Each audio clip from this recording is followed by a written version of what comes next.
আসসালামু আলাইকুম। আজকে হচ্ছে আমরা আমাদের বায়োলজির 4th চ্যাপ্টারটাকে শুরু করতেছি।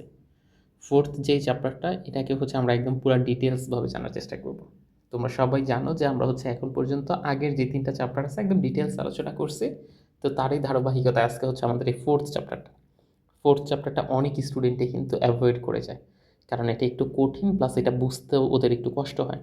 তো আমি চেষ্টা করব যাতে যেভাবে খুব সহজে আমার স্টুডেন্টদেরকে আমি বুঝিয়ে দেওয়া যায় সেই পদ্ধতিটাই অনুসরণ করার। তো চলো আমরা শুরু করি। প্রথমে এই চ্যাপ্টারটার আমরা হচ্ছে একটু নামটা জেনে নিব। এই চ্যাপ্টারটার নামটা কি? এই চ্যাপ্টারটার নাম বলা হচ্ছে কি জীবনী শক্তি।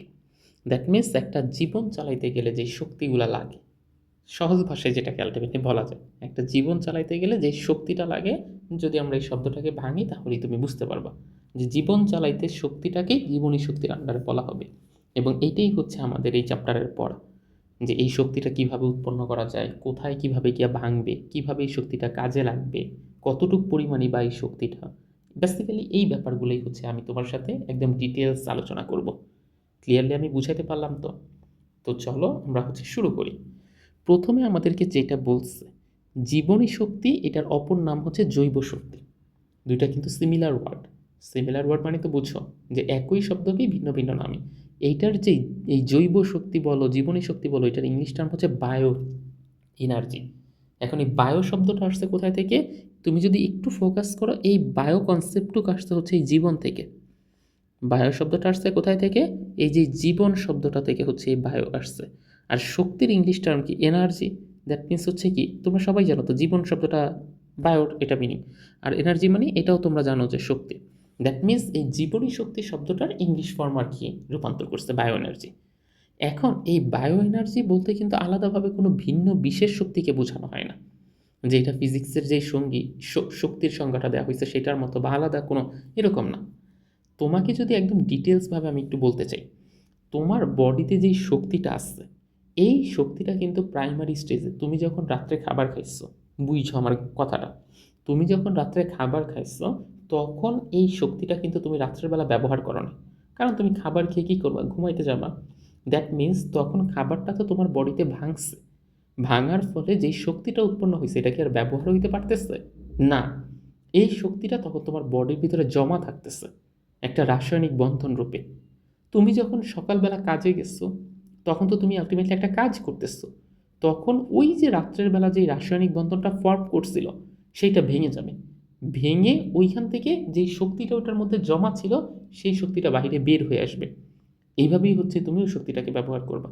তো এই কনসেপ্টটাই আমাদেরকে এখানে বলতে চাইছে, যে শুধু জীবদেহে বা জৈব অণু রাসায়নিক বন্ধন ছিন্ন করার মাধ্যমে প্রাপ্ত শক্তিকেই এই নামে ডাকা হয়। এটা আদার্স আর অন্য কোনো রকমের কি না, শক্তি না। জীব প্রতিনিয়তই এরকম পরিবেশ থেকে শক্তি সংগ্রহ করে এবং এই সংগ্রহিত শক্তিকে এক রূপ থেকে অন্য রূপে কী করতে হয়? ওর পরিবর্তন করতে হয়। কখনো কখনো এটা সঞ্চয় করে রাখে, আবার দিন শেষে সেই শক্তিকে পরিবেশে ফেরত দিয়ে দেয়। এটাই হচ্ছে ওর বেসিক কাজ। এটাই হচ্ছে ওর বেসিক কাজ। ক্লিয়ারলি বুঝতে পারলাম তো? তাইলে এই স্লাইডটার ভিতর থেকে তোমার জাস্ট একটা কথাই জানা দরকার, যে জীবনী শক্তি যেই কথা, জৈব শক্তি একই কথা, বায়ো এনার্জি একই কথা। আর বায়ো এনার্জি দ্যাট মিনস এটা ফিজিক্সের কোনো শক্তি হবে না, কারণ ওইখানে জীব সম্পর্কটা থাকবে না। এইটা শুধুমাত্র জীব দেহ রিলেটেড যে শক্তির কনসেপ্টটা আসবে সেইখানে এটা থাকবে। আর এই শক্তিটা বেসিক্যালি কীভাবে থাকে? এটা যে কোনো একটা রাসায়নিক বন্ধনের মধ্যে জমা থাকবে। রাসায়নিক বন্ধনটা যখন ভেঙে যাবে তখন ওইটার মধ্যে থেকে শক্তিটা বের হয়ে আসবে। আবার যখন তুমি খাবার খাবা তখন ওই আবার নতুনভাবে রাসায়নিক বন্ধনটা তৈরি হবে, ওইখানে হচ্ছে এখানে শক্তিটা গিয়ে জমা হবে। ক্লিয়ারলি বুঝাইতে পারলাম তো এই স্লাইডটা? ওকে, এটাই হচ্ছে আমাদের বইয়ের একদম এই জীবনী শক্তির প্রথম কনসেপ্টটা। এইবার এই স্লাইডটাকে যদি একটু বুঝাই তার আগে তোমার মাথায় আমি অন্য একটা টপিককে একটু দিয়ে রাখি। তুমি দেখবা কি এই কনসেপ্টটাকে আগে একটু মাথায় রাখো, 3টা শব্দের সাথে একটু পরিচয় হও। প্রথম যে টপিকটা সেটার নাম হচ্ছে আমাদের এটিপি। এটিপি। তারপরের যে শব্দটা সেটা হচ্ছে এডিপি। আর তারপরের যে শব্দটা সেটার নাম হচ্ছে এএমপি। এটা হচ্ছে তুমি তোমার খাতায় লেখো। এডিপির থেকে এএমপিটাকে আরেকটু নিচে নামিয়ে নিয়ে আসি, এটাকে আরেকটু নিচে। ওকে, দ্যাটস ওকে। এখন তুমি যদি এখান থেকে ফোকাস করো, এটিপির থেকে এইদিকে হচ্ছে এরকম একটা টান দাও, আর এডিপি থেকে এখানে একটা লম্বা টান দাও। এটিপি আর এডিপি এদের মধ্যে একটা কনভার্সন সাইকেল আছে, মানে এটিপি চাইলেই ওর পরবর্তী স্টেজ এডিপিতে কনভার্ট হয়ে আসতে পারে। আবার এডিপি তারপরে কিসে হইতে পারে, এএমপিতে আসতে পারে। এখন মজার ব্যাপারটা হচ্ছে কি, এইটা একমুখী না, এটা দুইমুখী। দ্যাট মিনস এএমপি আবার চাইলে কিসে যাইতে পারে, এডিপিতে যাইতে পারে। আবার এডিপি চাইলে কিসে কনভার্ট হইতে পারে, এটিপিতে আলটিমেটলি কনভার্ট হইতে পারে। আমি বুঝাইতে পারলাম তো হিসাবটা? এটা কিন্তু এরকম দুইমুখী একটা চক্র এখানে চলতে থাকে।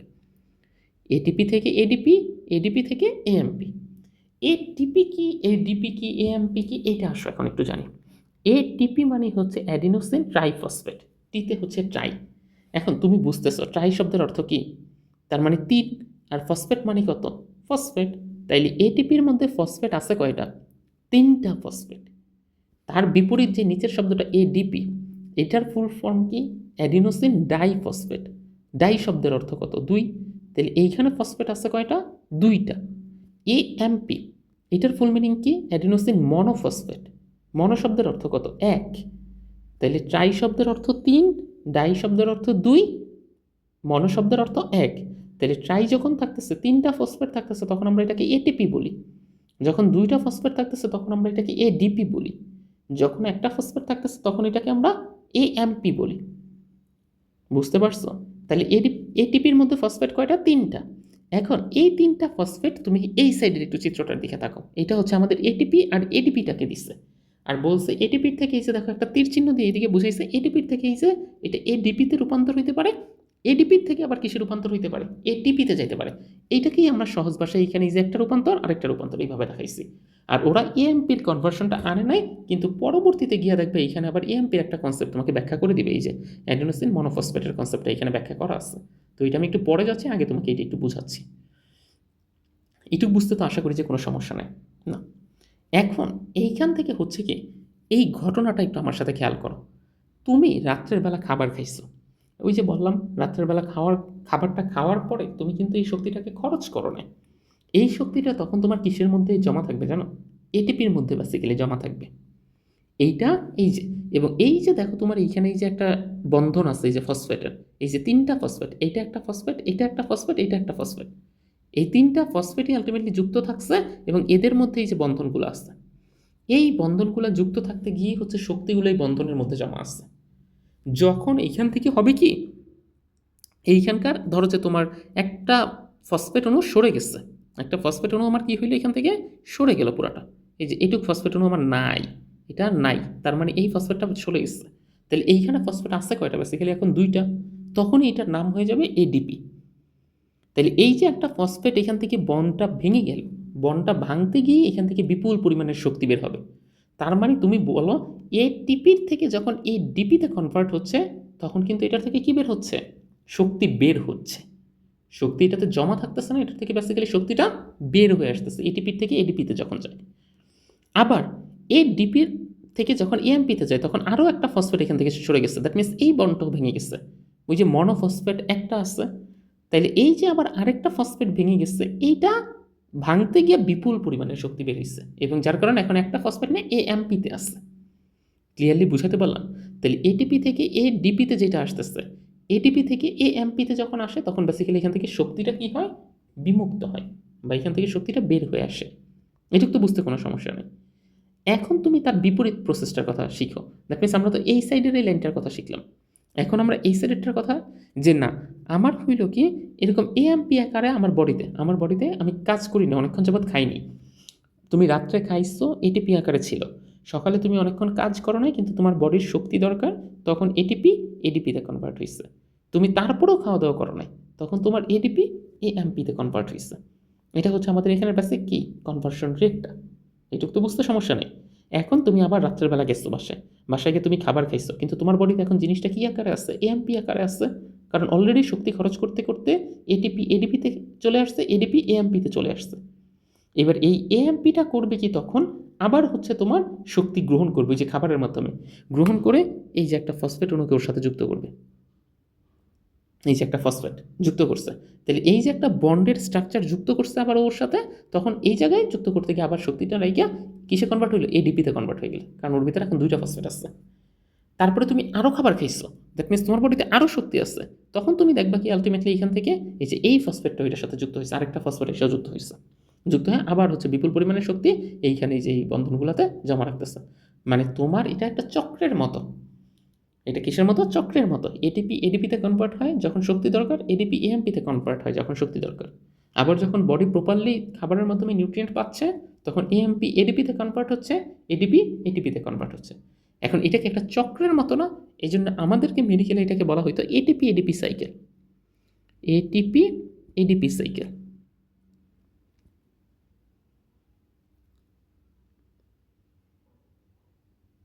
এই পার্টটার কথা একটু মাথায় রাখো। এটিপি এডিপি সাইকেল বলতে এই যে চক্রটাকে মিন করা হয়, যে একটা আরেকটার থেকে যে রূপান্তরিত হয়।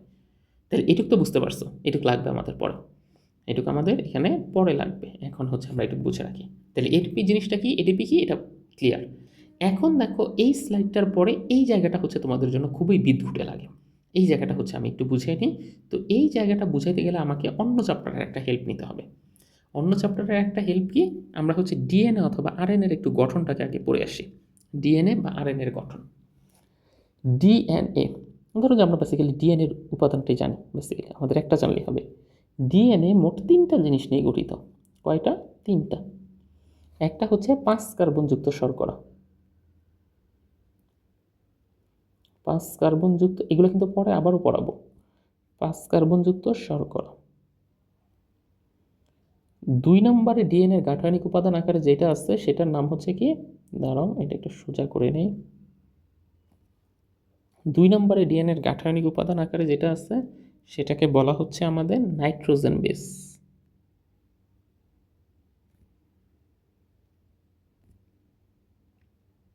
নাইট্রোজেন বেস বলা হয়।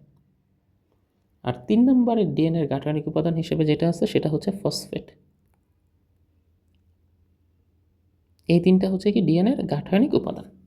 এর ভিতর নাইট্রোজেন বেস হচ্ছে আবার 2 রকমের।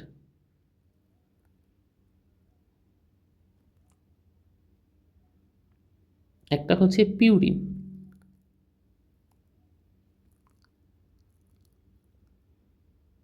আরেকটা হচ্ছে পাইরিমিডিন।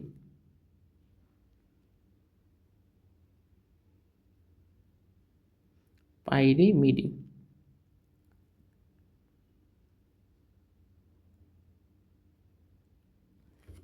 পিউরিন হচ্ছে আবার 2টা টাইপের, আর পাইরিমিডিন 2টা টাইপের। পিউরিন হচ্ছে অ্যাডেনিন আর গুয়ানিন, আর এটা হচ্ছে থায়ামিন আর সাইটোসিন। এটা এটি আর জিস, এটা। তাহলে এইখানে আমরা একটু এই জায়গাটা একটু খেয়াল করি, একটু কঠিন লাগতেছে আমি বুঝতে পারছি। এই জায়গাটা হচ্ছে একটু স্বাভাবিক, এটা সবারই কঠিন লাগে প্রথম দিকে। ডিএনএ, ডিএনএর গাঠনিক উপাদানের ভিতর কয়টা আছে? 2টা জিনিস আছে, 5 কার্বনযুক্ত শর্করা, নাইট্রোজেন বেস, আর একটা হচ্ছে কি ফসফেট। নাইট্রোজেন বেস আবার কয় রকমের? 2 রকমের, একটা হচ্ছে পিউরিন থাকে, একটা পাইরিমিডিন থাকে। পিউরিনের ভিতর কয় রকম? 2 রকম, একটা হচ্ছে এ আর একটা হচ্ছে জি, বা অ্যাডিনিন আর গুয়ানিন, আর আরেকটা হচ্ছে টি আর সি পাইরিমিডিন। এটাকে বলা হচ্ছে সাইটোসিন আর থায়ামিন। এখন দেখো এখান থেকে তোমাকে এখানে বলবে কি ডিএনএ অথবা আরএনএর গাঠনিক উপাদানের ভিতর, আমি এখানে ডিএনএও লিখে দিই, পাশে আরএনএটাও লিখে দিই। আরএনএ আমি একটু পেঁচাইতে চাচ্ছিলাম না, এইখানে যদি আবার আরএনএ বসাই তখন হচ্ছে এখানে আবার ইউরাসিলের একটা কনসেপ্ট আসবে, বুঝতে পারছো? থাইমিনের বদলে এখানে ইউরাসিল থাকে তখন। ঠিক আছে, এখন এই পার্টটার ভিতর তুমি একটু ফার্স্টে খেয়াল করো। তোমাকে বললো কি ডিএনএ আর আরএনএর গাঠনিক উপাদানগুলোর মধ্যে অ্যাডিনিন নামক একটা জিনিস থাকে। অবভিয়াসলি এটা তো আমরা এতক্ষণে বুঝেই ফেলছি যে হ্যাঁ এটার ভিতর কি অ্যাডিনিন নামক একটা গাঠনিক উপাদান থাকবে, তাই না? এই যে অ্যাডেনিন আসছে না, এই যে অ্যাডেনিন আসছে না এখানে, ডিএনএ বলো বা আরএনএর গাঠনিক উপাদানের মধ্যে। অবভিয়াসলি এইটা হচ্ছে আমাদের সেই অ্যাডিনিন, এটা হচ্ছে আমার অ্যাডিনিন। এই অ্যাডিনিন হচ্ছে এক রকমের নাইট্রোজেন বেস। এটা কি ভুল বলছে না? এটা ঠিকই বললো। অ্যাডিনিন কি one kind of nitrogen base না? ক্লিয়ারলি বুঝতে পারছো? দেখো তো অ্যাডিনিন কি, এই যে অ্যাডিনিন এটা কি নাইট্রোজেন বেসের মধ্যে না? এই জন্য বললো ডিএনএ বা আরএনএর গাঠনিক উপাদানের মধ্যে অ্যাডিনিন একটা জিনিস থাকবে, আর এই অ্যাডিনিনটা হচ্ছে কি one kind of nitrogen base. এটা এর সাথে যখন 5 কার্বন বিশিষ্ট রাইবোজ সুগারটা যুক্ত হয়, এই রাইবোজ সুগার যুক্ত হয় তখন এটার নাম হয়ে যায় অ্যাডিনোসিন। তার মানে এই যে 5 কার্বন যুক্ত, তার মানে এইখানের অ্যাডিনিন, এই অ্যাডিনিন প্লাস হচ্ছে কি এইখান থেকে 5 কার্বন যুক্ত শর্করা, এই দুইটাকে আমরা একসাথে কি বলবো? অ্যাডিনিন আর 5 কার্বন যুক্ত শর্করা, এই অ্যাডিনিন আর এই যে এখান থেকে যে 5 কার্বন যুক্ত শর্করা, এই দুইটাকে একসাথে বলা হয় অ্যাডিনোসিন। এই দুইটাকে একসাথে কি বলা হয়? অ্যাডিনোসিন। অ্যাডিনোসিন।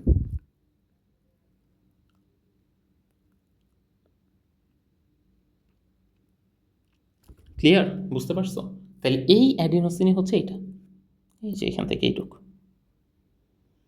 তার মানে এইটুকের ভিতর কি আছে? এইটুকের ভিতর আছে 5 কার্বনযুক্ত শর্করা, রাইবোজ শর্করা, প্লাস হচ্ছে কি ওই যে আমাদের যে অ্যাডিনিন যেটা আছে এটা, এই পার্টটা।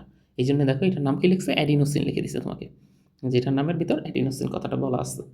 এখন এই অ্যাডিনোসিনের সাথে বুঝছো কথাটা, ডিএনএ, আমি বারবার বলতেছি এই জায়গাটা, ডিএনএ আর আরএনএর গাঠনিক উপাদানের ভিতরে একটা হচ্ছে অ্যাডিনিন।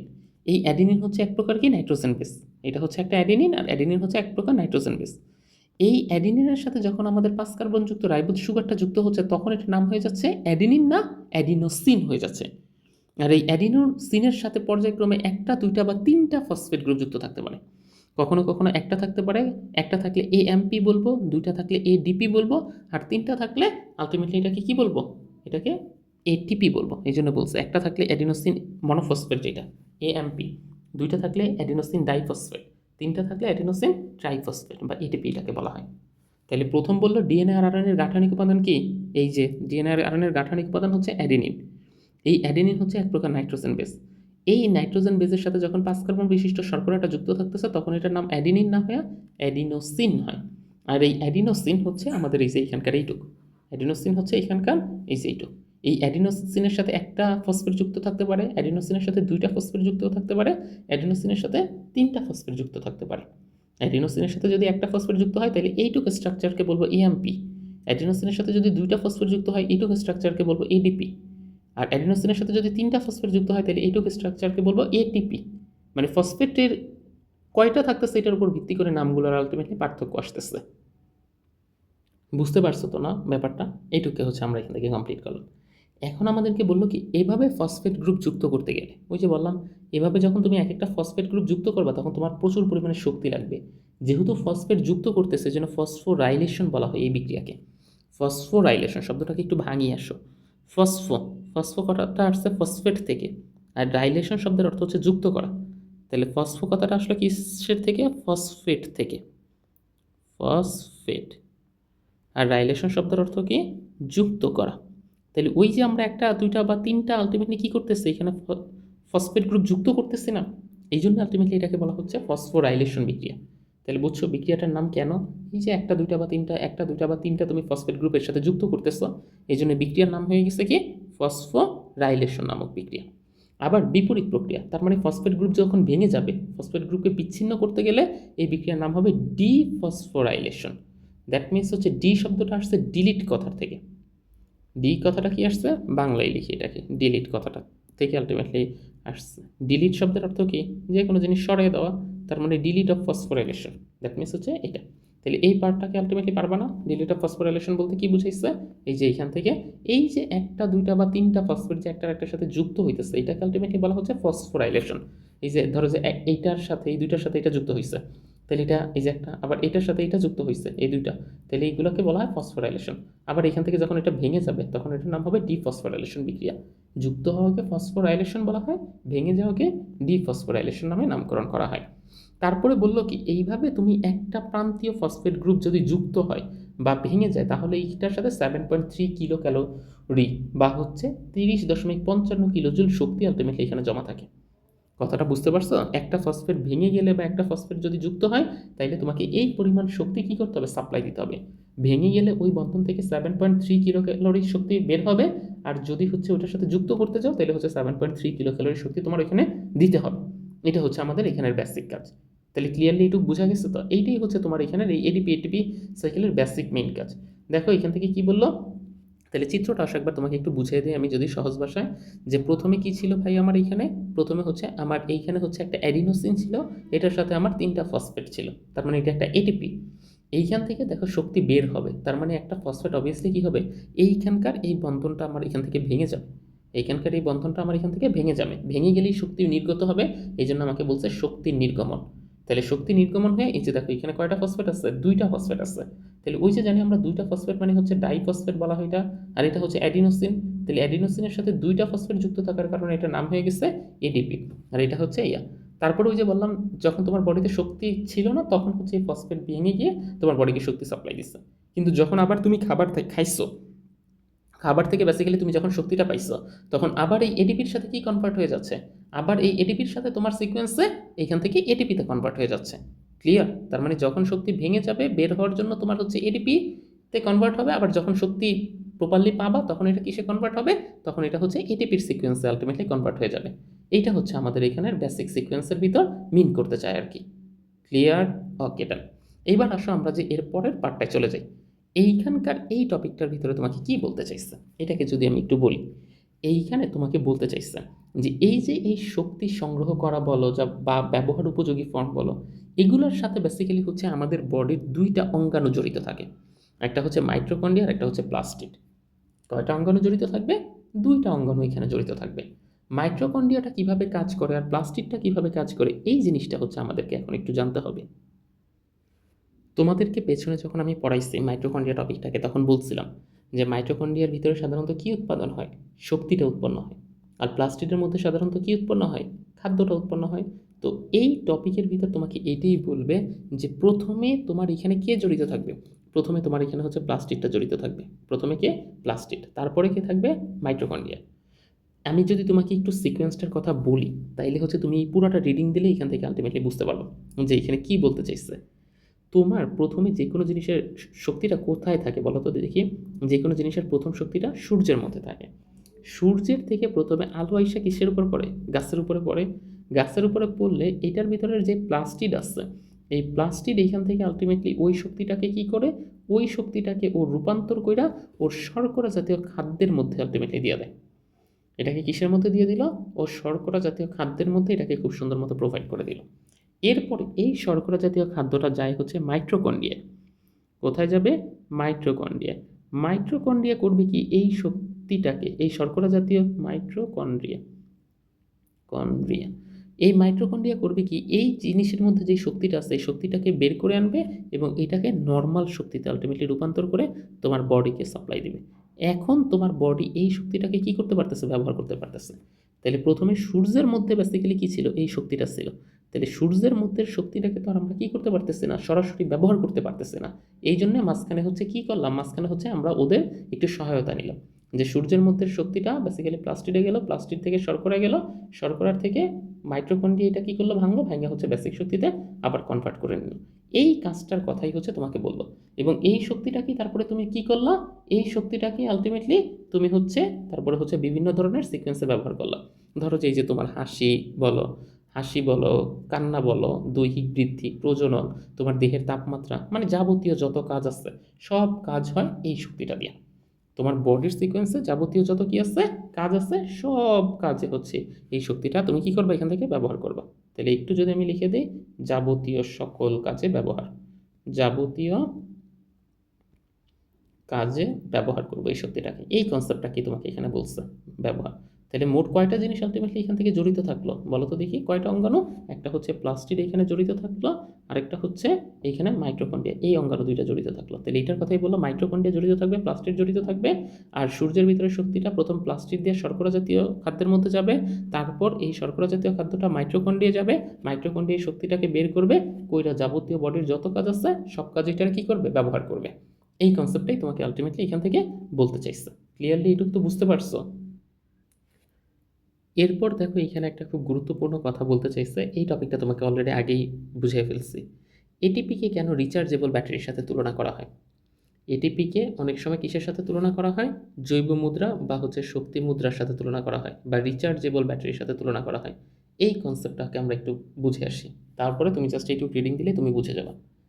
তুমি একটু এখান থেকে খেয়াল করো তো, তোমাকে এটা বলা হয়েছিল না যে যখন তোমার বডির আলটিমেটলি কি দরকার? শক্তি দরকার।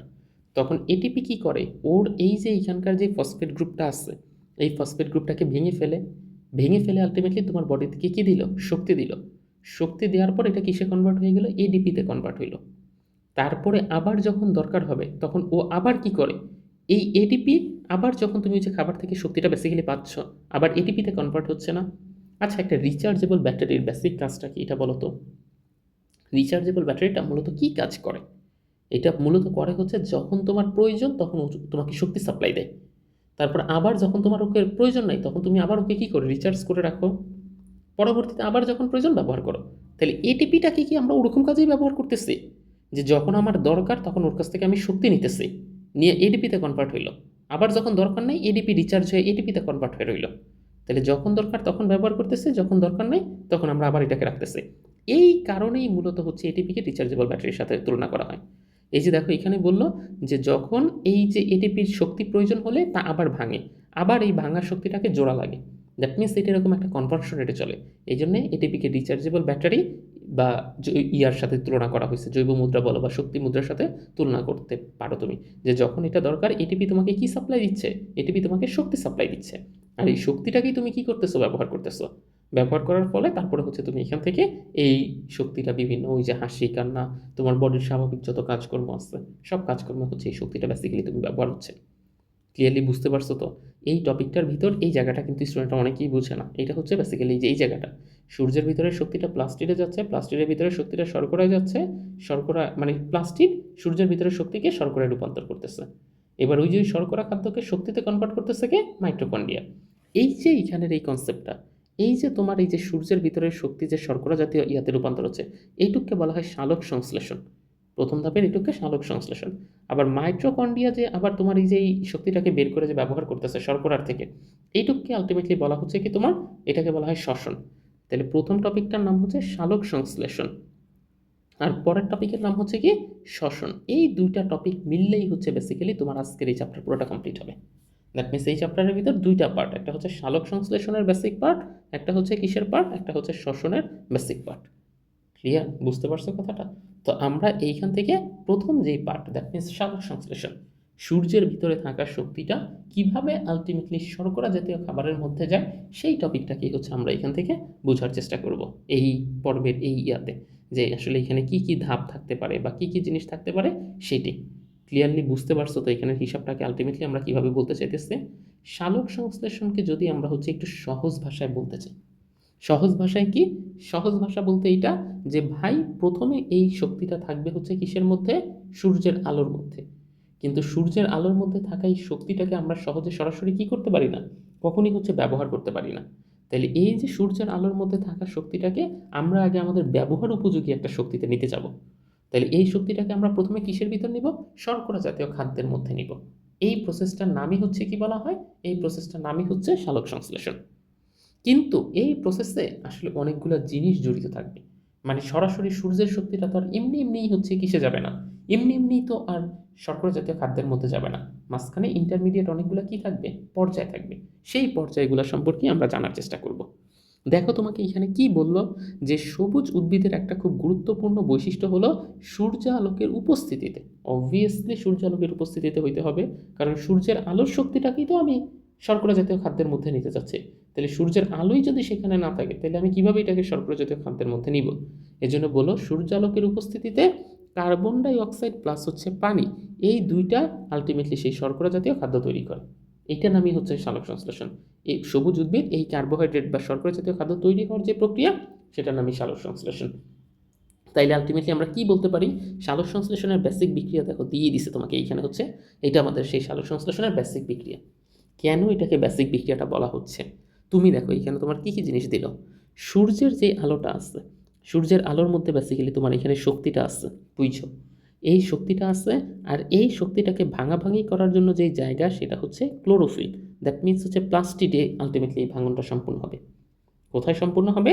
এটা হচ্ছে প্লাস্টিডে খুব সুন্দর মতো সম্পূর্ণ হবে। কি সম্পূর্ণ হবে? সূর্যের আলোর মধ্যে যে শক্তিটা আছে এই শক্তিটাকে বের করবে। এখন এই যে সূর্যের আলোর মধ্যে শক্তিটাকে ক্লোরোফিল ওই এনজাইমটা তো বের করবে, কিন্তু এইখানে সহায়তা লাগবে আরও দুইজনের। একটা হচ্ছে কার্বন ডাই অক্সাইডের সহায়তা লাগবে, আরেকটা হচ্ছে কার সহায়তা লাগবে, এখান থেকে হচ্ছে পানির সহায়তা লাগবে। দ্যাট মিনস সূর্যের যে আলোটা ওইটা শুধুমাত্র হইলেই হচ্ছে না, সূর্যের আলোর সাথে ক্লোরোফিল নামক ওই এনজাইমটা ওইখানে লাগতেছে, প্লাস কার্বন ডাই অক্সাইডটাও লাগতেছে, প্লাস হচ্ছে তোমার এখানে পানিটাও লাগতেছে। এই সবগুলা জিনিস একসাথে বিক্রিয়া করে। দ্যাট মিনস এই সাইড থেকে এরা সবগুলো একসাথে কী করলো, বিক্রিয়া করলো। বিক্রিয়া করে এই যে এই সাইডে যেটা দেখতেছে উৎপন্ন করছে, এইটাই হচ্ছে আমাদের সেই কাঙ্ক্ষিত শর্করা জাতীয় খাদ্য। এটাই আমাদের কি কাঙ্ক্ষিত শর্করা জাতীয় খাদ্য। দ্যাট মিনস এইটা উৎপাদন করাই আমাদের এখান থেকে কী ছিল, টার্গেট ছিল। আর সাথে পানি উৎপন্ন হয়, সাথে অক্সিজেন উৎপন্ন হয়। এই দুইটাকে বলা হয় বাই প্রোডাক্ট বা উপজাত দ্রব্য। এই দুইটাকে কি বলা হচ্ছে, বাই প্রোডাক্ট বা হচ্ছে উপজাত দ্রব্য। উপজাত দ্রব্য শব্দটার অর্থ কি এটা একটু বুঝে আসি। উপজাত দ্রব্য বলতে বেসিক্যালি বোঝায় কি, যেই জিনিসটা উৎপাদন করা তোমার টার্গেট না, কিন্তু আলটিমেটলি এটা তাও উৎপাদন হচ্ছে, এটাকে বলা হচ্ছে তোমার উপজাত দ্রব্য।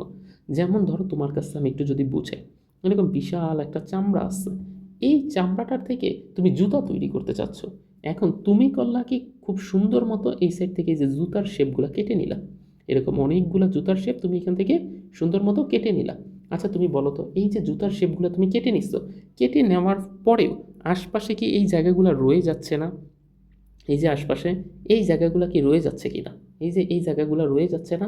এই জায়গাগুলাকে কি করবা? চামড়াগুলো, এই জায়গার চামড়াগুলোকে সরাই ফেললে এগুলো তো এমনি পড়ে রয়েছে। তখন আমাদের ব্রয়লার শিল্প যেটা আছে, ওই যে মুরগির যে ব্রয়লার শিল্প, ওইখানে করে কি, এই চামড়াগুলোকে একসাথে গুঁড়ি গুঁড়ি করে, কারণ এগুলো তো খুব অল্প পরিমাণে, এইগুলারে গুঁড়ি গুঁড়ি করে তারপরে একদম পেস্টের মতো বানিয়ে মুরগিকে খেতে দেয়। এবং দেখা যায় যে মুরগি এটা খাওয়ানোর ফলে অনেক বেশি তাড়াতাড়ি মোটা তাজা হয়। কেমিক্যালি কতগুলো স্ট্রাকচার আছে এখানে, ওগুলোর ডিটেলস না বলতেছি, তো এটা তাড়াতাড়ি আলটিমেটলি কী হচ্ছে, মোটা তাজা হয়ে যাচ্ছে মুরগি। তো এই যে তোমার বেসিক টার্গেট ছিল এই চামড়ার থেকে যে জুতা তৈরির এই শেপগুলো আনে, তোমার টার্গেট এখান থেকে মুরগির খাবার তৈরি করা ছিল না। তাহলে জুতা তৈরির যে শেপটা নিচ্ছে ওইটাকে তুমি বলবা প্রোডাক্ট, ওইটার নাম কি হবে, প্রোডাক্ট বলবা। আর এই যে এক্সট্রা যে জুতা তৈরি করার মতো যেই শেপগুলো পাইছো এটাকে কি বলবা, বাই প্রোডাক্ট বলবা। বাই প্রোডাক্ট বলা হয় এই সিকোয়েন্সটাকে, বুঝতে পারছো? বাই প্রোডাক্টের বাংলা নামই হচ্ছে উপজাত দ্রব্য। তাহলে এই সিকোয়েন্সটাই হচ্ছে তোমার এখান থেকে, তাহলে এই দুইটা হচ্ছে পানি বলো আর এখান থেকে এই যে অক্সিজেন বলো, এই দুইটা হচ্ছে উপজাত দ্রব্য। আর মেইন শর্করা এইটা হচ্ছে তোমার প্রোডাক্ট। দ্যাট মিনস এইটা তৈরি করে তোমার এখান থেকে কী ছিল, টার্গেটটা আলটিমেটলি ছিল। ক্লিয়ারলি বুঝাইতে পারলাম তো এই শর্করা জাতীয় এইটা। আর এইখান থেকে কী কী ধরনের প্রয়োজনীয় উপকরণ ব্যবহার করছো, একটা হচ্ছে আলো ব্যবহার করছো, ক্লোরোফিল ব্যবহার করলা, পানি ব্যবহার করলা, কার্বন ডাইঅক্সাইড ব্যবহার করলা। এই প্রয়োজনীয় উপকরণগুলোকে ব্যবহার করে তুমি এখান থেকে এই জিনিসগুলোকে তৈরি করছো। ক্লিয়ার? এইটাই। এখন আরেকটা কনসেপ্ট তোমাকে আগে একটু বুঝে আসি। আরেকটা কনসেপ্ট বলতে এইটা, সূর্যের থেকে যখন আলোগুলো আসে তখন আলোগুলো কিন্তু সূর্য আমাদের দিকে এরকম প্যাকেট আকারে নিক্ষেপ করে। সূর্যের ভিতরে আলোগুলো কীরকম আকারে থাকে, এরকম প্যাকেট প্যাকেট আকারে এরকমভাবে অবস্থান করতেছে। এই প্যাকেটগুলোই হচ্ছে তোমার আমার বডির দিকে নিক্ষেপ করে, কিন্তু তোমার আমার বডি এই প্যাকেটের মধ্যে যে শক্তিগুলো থাকে এই শক্তিগুলোকে বের করতে পারে না। দ্যাট মিনস এটাকে ব্যবহার করতে পারতেছে না। এই যে ভিতরের দিকের যে শক্তিগুলো, এগুলোকে বের করতে পারে না। একমাত্র বের করতে পারে কে, এই যে এই প্রসেসের মাধ্যমে উদ্ভিদ। দ্যাট মিনস উদ্ভিদের মধ্যে যে প্লাস্টিড আছে, এই যে এই আলোর ভিতরে যে শক্তিটা থাকা, ওই কার্বন ডাই অক্সাইড আর পানির সহায়তায় ও বের করে আনে, যে ক্লোরোফিল বের করে এনে তারপরে এই শক্তিটাকেই, এখন এই শক্তির তো তুমি জানো ধ্বংস বা রূপান্তর, শক্তি তো শুধুমাত্র রূপান্তর হয়, এটা তো তৈরি নাই, এটার ধ্বংসও নেই। দ্যাট মিনস এই শক্তিটাই বের হয়ে এটা শর্করা জাতীয় খাদ্যের ওই শক্তির মধ্যে খুব সুন্দর মতো অবস্থান করতেছে। তাহলে বুঝছো, সূর্য আমাদের দিকে কি নিক্ষেপ করতেছে, এই যে এই প্যাকেটগুলোর এইভাবে নিক্ষেপ করতেছে। এই প্যাকেটগুলো সবগুলো আমাদের বডিতে আসলো, তোমার চামড়ার উপর পড়লে তুমি এটারে কি করতে পারবে না, তুমি এটারে ব্যবহার করতে পারবে না। কিন্তু এটা ব্যবহার করতে পারবে উদ্ভিদ। উদ্ভিদ এখান থেকে কি করতেছে, এই যে এই আলোর ভিতর থাকা শক্তিটাকে ক্লোরোফিল, কার্বন ডাইঅক্সাইড আর পানির সহায়তায় শর্করা জাতীয় খাদ্যতে কনভার্ট করতেছে। এই আলোর ভিতর থাকা শক্তিটাকে ক্লোরোফিল বলো, এইখানে এই পানি বলো, কার্বন ডাইঅক্সাইডের সহায়তায় এই যে শর্করা জাতীয় খাদ্যের মধ্যে রূপান্তর করছে, এবং যার ফলে এটা কি, এই সিকোয়েন্সের মধ্যে এখন শক্তিটা এটার মধ্যে আছে। এই প্রসেসটার নামই হচ্ছে কি আলটিমেটলি, এই প্রসেসটার নামই হচ্ছে আলটিমেটলি বলা হচ্ছে ফটোসিনথেসিস। ক্লিয়ারলি বুঝাতে পারলাম? বা এটা এই যে ফটোসিনথেসিসের বাংলা টার্মের নামই হচ্ছে সালোক সংশ্লেষণ। তাহলে আসো এবার তোমাকে আমি পড়ে দিচ্ছি, এবার তুমি বেসিক জিনিসটা বুঝবা। এই প্রক্রিয়ায় আলোক শক্তি রাসায়নিক শক্তিতে রূপান্তর হয়। হ্যাঁ, অবভিয়াসলি প্রথমে শক্তিটা আলোর মধ্যে ছিল, কিন্তু এখন আর শক্তিটা আলোর মধ্যে নেই, এখন শক্তিটা কিসের মধ্যে আসছে, এখন শক্তিটা পুরোটাই হয়ে গেছে ইয়ার মধ্যে, এই যে এই শর্করা জাতীয় এই রাসায়নিক কেমিক্যালটার মধ্যে আলটিমেটলি চলে গেছে। এটা কি বললো, যে প্রথমে শক্তিটা আলোক শক্তির মধ্যে থাকলেও এটা পরবর্তীতে রাসায়নিক শক্তিতে রূপান্তর হয়। সবুজ উদ্ভিদ এই খাদ্য উৎপাদনের মাধ্যমে নিজে বেঁচে থাকার জন্য প্রয়োজনীয় শক্তিও পায়, প্লাস অবশিষ্ট যেই ইয়াটা থাকে ওইটা হচ্ছে ওর পাতায় সঞ্চিত রাখে। পরবর্তীতে এই খাদ্যটার উপরেই হচ্ছে মানবজাতি প্লাস অন্যান্য জীবজন্তু কী করে, নির্ভর করে। বুঝাইছো? আর এইখানে দেখো একটা লাইন বলছে সালোক সংশ্লেষণের প্রয়োজনীয় উপকরণ। প্রয়োজনীয় উপকরণ বলতে গেলে আলটিমেটলি এখানে যা যা লাগে, তাহলে কী কী লাগছিল, ক্লোরোফিল লাগছিল, এই যে এখানকার ক্লোরোফিল লাগছিল, আলো লাগছিল, পানি লাগছিল, কার্বন ডাইঅক্সাইড, এই চারজনকে লাগছিল। তো এটা কি তোমাকে বলবে, ক্লোরোফিল, আলো, পানি, কার্বন ডাইঅক্সাইড, এগুলো হচ্ছে উপকরণ। আর এই বিক্রিয়ার ফলে কী কী জিনিস উৎপন্ন হইল, শর্করা জাতীয় খাদ্য, পানি আর অক্সিজেন। এইটা এখন আসো এইখান থেকে একটা লাইন তোমার হচ্ছে একটু বুঝতে হবে, এই লাইনটা হচ্ছে সবচেয়ে বেশি ইম্পর্টেন্ট। এবং এই পার্টটা ইম্পর্টেন্ট কেন সেটাকে একটু বলি। এই সিকোয়েন্স থেকে যেটা আমাকে বলছে, পাতার যে মেসোফিল টিস্যু আছে, পাতার মেসোফিল টিস্যু হচ্ছে সবচেয়ে কচি টিস্যু, এইটাই হচ্ছে সালোক সংশ্লেষণের প্রধান স্থান। দ্যাট মিনস এই জায়গায় কী হবে, আমার সালোক সংশ্লেষণটা হবে। ওই যে সবুজ যে স্থলজ উদ্ভিদগুলো আছে, এগুলো মূলের সাহায্যে আস্তে আস্তে পানি তুলবে। এই যে এইখানকার যে পানিটা, এই যে যেই পানিটা লাগবে, এটা কোথায় থেকে তুলবে, এটা মূলের সাহায্যে ও আস্তে আস্তে এই পানিটা শোষণ করবে এবং এটা কি টেনে টেনে কোথায় নিয়ে যাবে, পাতার মেসোফিল টিস্যুর ক্লোরোপ্লাস্টে নিয়ে যাবে। তারপর সেইখানে হচ্ছে পত্ররন্ধ্র দিয়ে কার্বন ডাইঅক্সাইড প্রবেশ করবে, প্লাস ওই আলো। পাতার উপরে পত্ররন্ধ্র বলতে কি বোঝায়, এই যে ধরো এটা হচ্ছে তোমার সেই পাতাটা, এই পাতার উপর এরকম কতগুলো ছিদ্রপথের মতো থাকে। এই ছিদ্রপথ দিয়ে বেসিক্যালি আলো পাতার মধ্যে প্রবেশ করে, এই ছিদ্রপথ দিয়ে বেসিক্যালি কার্বন ডাইঅক্সাইড প্রবেশ করে এই আলো কার্বন ডাইঅক্সাইড সব ঢুকার, মানে পাতার মধ্যে ঢোকার রাস্তাই হচ্ছে এই পত্ররন্ধ্র। তো ওইটাই তোমাকে বললো যে এই যে এই পত্ররন্ধ্রের মাধ্যমে বাতাস থেকে কার্বন ডাইঅক্সাইড ওর ভিতর ঢুকে তারপর হচ্ছে ওই জায়গায় গিয়ে এই বিক্রিয়াটা সম্পূর্ণ হবে। তাইলে আমি আরেকবার তোমাকে বলি, পাতার কোথায় হবে, মেসোফিল টিস্যু। মেসোফিল টিস্যু বলতে কি, কসি টিস্যুকে বলা হয় মেসোফিল টিস্যু।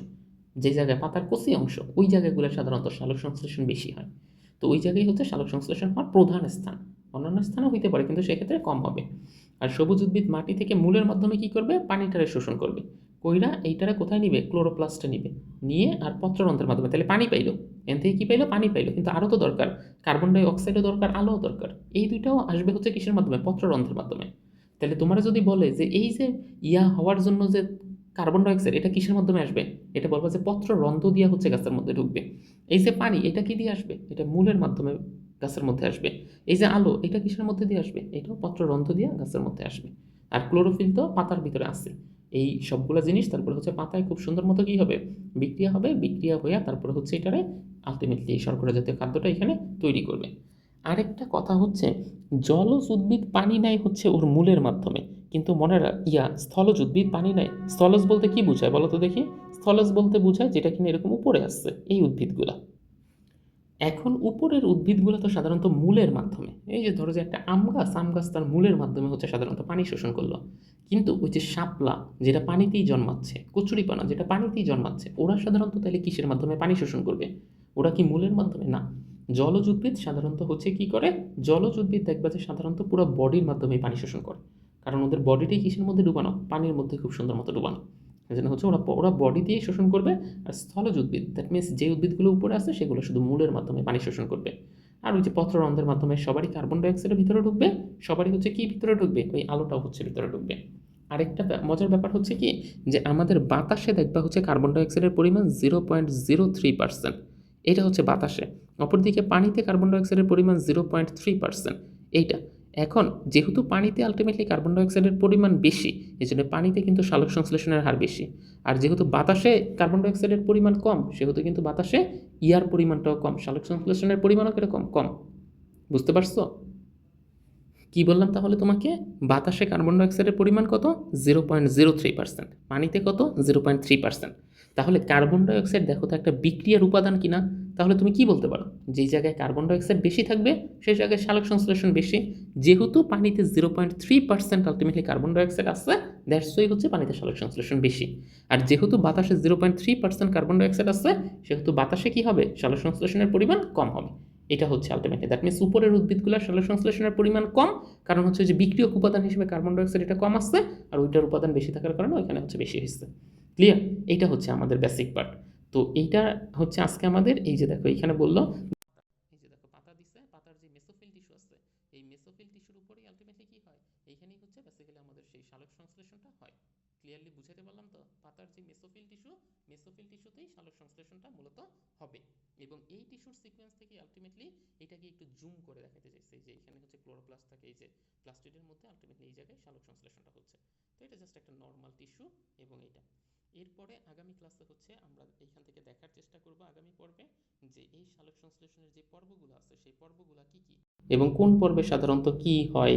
এখানের ইয়ার পার্টিশন দিয়ে পুরো সালোক সংশ্লেষণটাকে আমরা একদম ডিটেলস শেষ করব আজকের এই পর্বে। তাহলে আমরা অলরেডি কি কি জিনিস জানার চেষ্টা করলাম আজকের এই পর্বে, বেসিক্যালি আমরা জানার চেষ্টা করলাম জীবনী শক্তি বলতে কি বোঝায়, এটিপি এডিপি সাইকেলটা বলতে কি বোঝায়, তারপরে হচ্ছে ফসফোরাইলেশন ডিফসফোরাইলেশন এই জিনিসটা কি। আরেকটা জিনিস জানলাম বেসিক্যালি সালোক সংশ্লেষণ বলতে আসলে কি বোঝায়, এইটুকু একটু ধাপ। নেক্সট ক্লাস থেকে সালোক সংশ্লেষণের এই বিক্রিয়াটা কি শুধু একটা ধাপেই হবে বলে তোমার মনে হয়? না, এটা একটা ধাপে হয় না, এটাতে আরও 2-3টা ধাপ জড়িত থাকে। সেইটাই হচ্ছে পুরো ডিটেলস আলোচনা করব নেক্সট ভিডিওতে। এই প্লেলিস্টটাই এরকমভাবে আমি সাজিয়ে দিব, যেটা তোমরা যখন ধাপ বাই ধাপ দেখবা যে আস্তে আস্তে তোমরা হচ্ছে পুরোটাই একদম ক্লিয়ার হচ্ছে। আরেকটা কথা, এই প্লেলিস্টটা প্রথমবার দেখলে কিন্তু বুঝবা না।